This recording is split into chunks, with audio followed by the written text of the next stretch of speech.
Good afternoon to you. Mark Sudduth, HurricaneTrack.com here with your Hurricane Outlook and discussion for Sunday, August 21st, 2016. Tropics getting busy. We're going to definitely, I'd say as close to definitely as you can get, going to have a hurricane out of this system here, Invest Area 90L. Here's 90L, which may, or 99, sorry, which may never develop. I say never. We'll see what happens when it gets over in this region. And then we have Fiona still sitting out here in a fairly sheared environment. So let's take a look at the different perspectives. First of all, we have a pretty good cold front coming through the eastern third of the country, eastern half really, bringing a more refreshing air mass as cooler, dry air makes its way down out of Canada. But this will promptly lift out, and summertime will return to this area probably with a vengeance. It'll be a little cooler, but we're not going to have this early fall and anything like that. The very warm western Atlantic and just the pattern that we're in looks like it's going to be a very warm September, but we still have several days in August. We won't write that off just yet, but I wanted to point that out. These fronts, as they come and lay down across the Gulf and the Caribbean, later in the year, they become focusing mechanisms for tropical development as well. So here's Fiona, strong upper level winds still tearing the tops off of this. Very large moisture envelope associated with 99L.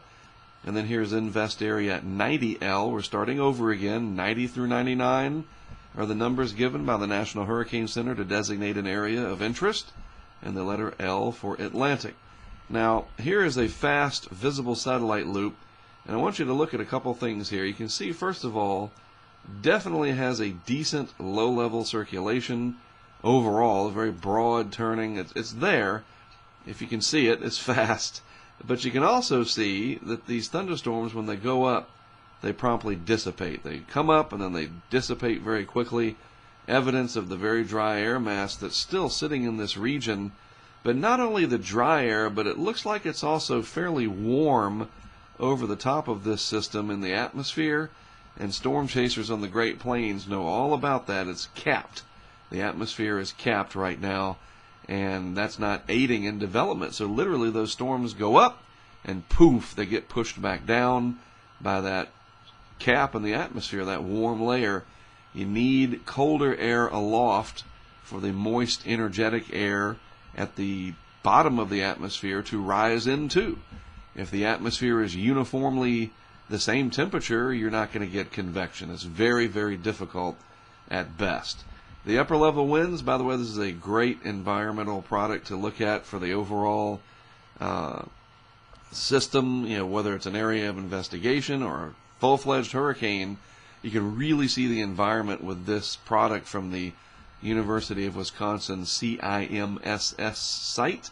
And here you can see the anticyclonic flow with 99L here. In fact, let me draw it the correct way. So it's got that going for it, light upper level winds. We're not seeing strong winds coming across the system like this.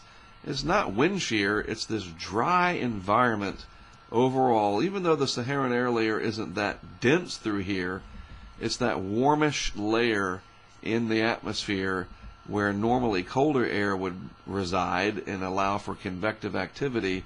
It's just, like I said, put a cap on it, and this really helps to show that instead of a moist and unstable atmosphere through here, these little speckles of oranges indicate, yep, it's still fairly dry and fairly stable. Now, it will be moving towards warmer sea surface temperatures over the course of the next few days, as evidenced by the increase in tropical cyclone heat potential or upper ocean heat content. And that might help a little bit. We'll have to wait and see.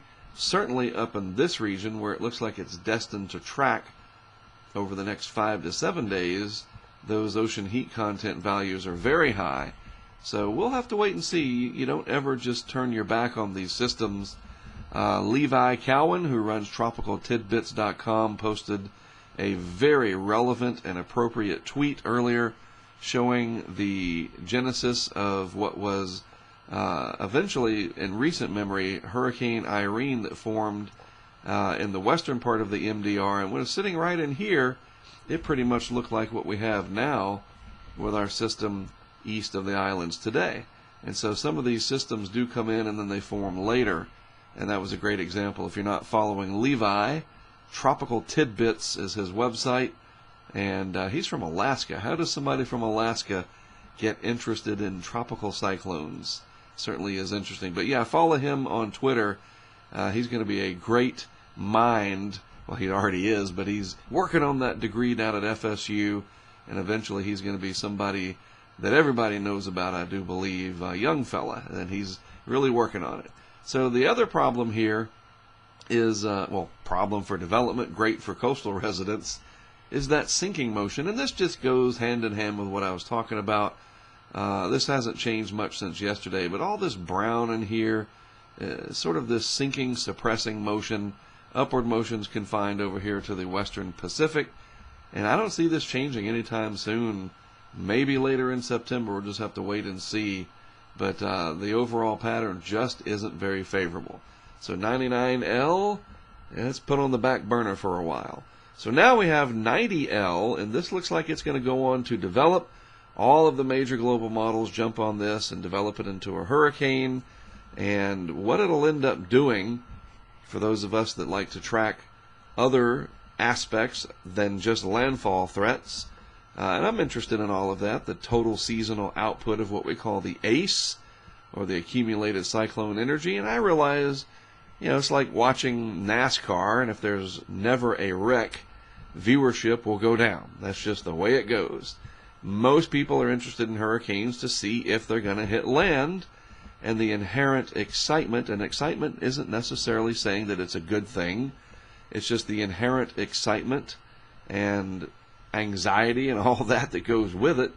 There's obviously more interest if they're going to hit land, but when they're going to stay out over the open ocean and they are going to be a hurricane, they do a couple of things. They move heat around, they transport heat out of the tropics and cool off the water temperatures a little bit, in some cases a lot, but they also increase the ACE, the accumulated cyclone energy.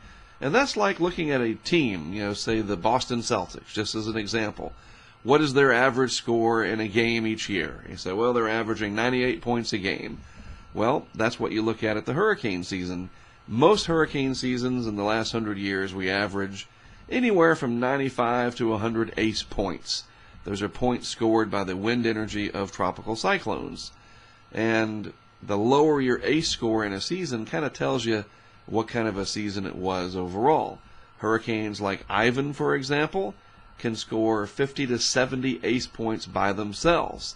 They're like the Michael Jordan and the LeBron Jameses of the world that can score a tremendous amount of points in a single game.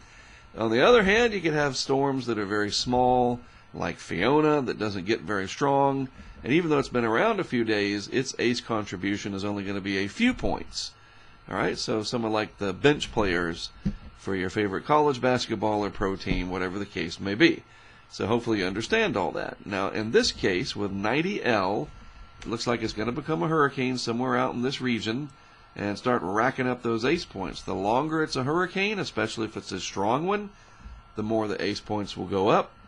Most predictions for this year are calling for an ACE score of around 100 or so, and this could add anywhere from 25 to 35 ACE points to the season, if anybody cares. I care. I think it's interesting. Now, why does the track look like this? Now I can get into sort of why isn't it going to more than likely hit the United States? Why won't that happen or affect the Lesser Antilles down here? Well, this is the INCEP GFS Ensemble track. Simply put, all these different members of the GFS Ensemble group are run with different variables, and then you can see the output here. And you can see as well as I can that the overall envelope is for this curvature out to sea, staying out well away from most land areas. More than likely that includes Bermuda. Why? Why won't this just go barreling west and head on towards the Caribbean or the United States? Well, we can look at the mid-levels of the atmosphere for the answer to that. This is the 500 millibar chart, and we can see this is valid tomorrow morning, Monday morning. And what we don't see currently is a large area like this right here, the 594 height line. The atmosphere is like a topographic map. We can have hills and valleys. We call those troughs and ridges.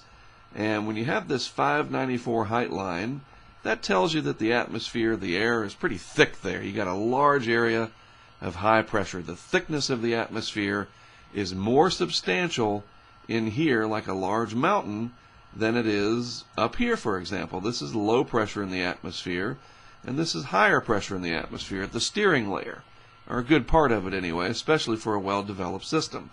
So if this was shaped more like this, okay, then our system would come off 90L here and just keep going west underneath it.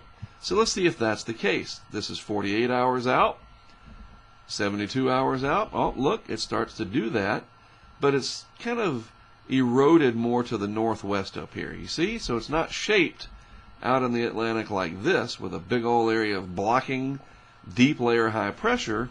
It's kind of tilted a little bit like this. So the track is going to kind of follow that. It's going to look for that weakness in the subtropical ridge, and there it is. If we move on out to 96 hours, that 594 height line gets eroded. There's still pretty good high pressure out here, but it's not enough to keep this shoved down into the deep tropics. We don't have very thick, deep layer ridging that would look like this, for example. If that was the 594 height line, I'll just draw in on top of this. If we had the 594 height line looking like that, this thing would be down here all the way into the Gulf of Mexico if it doesn't change, and of course these things change. Finally, going out to day 5, you see the overall lack of deep layer ridging. There's some right here, but it's just not enough to close off a height line, saying that the atmosphere isn't quite as dense. This is just going to kind of float up and away and head on out to sea. More than likely that is the scenario, and when they develop that far east that soon, yeah, that's typically what happens, right? Otherwise, like I said yesterday, less people would live along the coast if every hurricane that developed made it all the way across and hit the United States. So there you go. That's what I know for today, and we'll see if it holds on through tomorrow as well. I'm battling a little bit of a summertime cold here too, so that makes things fun. But generally speaking, we'll watch what happens with 99L, and you never turn your back on it. Like I said, large area of moisture and energy like that doesn't just dissipate and go away. We'll see where it ends up, but right now, much less of a threat for impact along the Caribbean islands, and down the road, we'll just have to wait and see. All right? Well, that's it from me for today. Have a great rest of your Sunday. As always, thanks for tuning in. I do appreciate your time and attention, and I'll be back again with you tomorrow. I'm Mark Sudduth for HurricaneTrack.com. Have a great rest of your evening, and we'll talk again at the beginning of the week.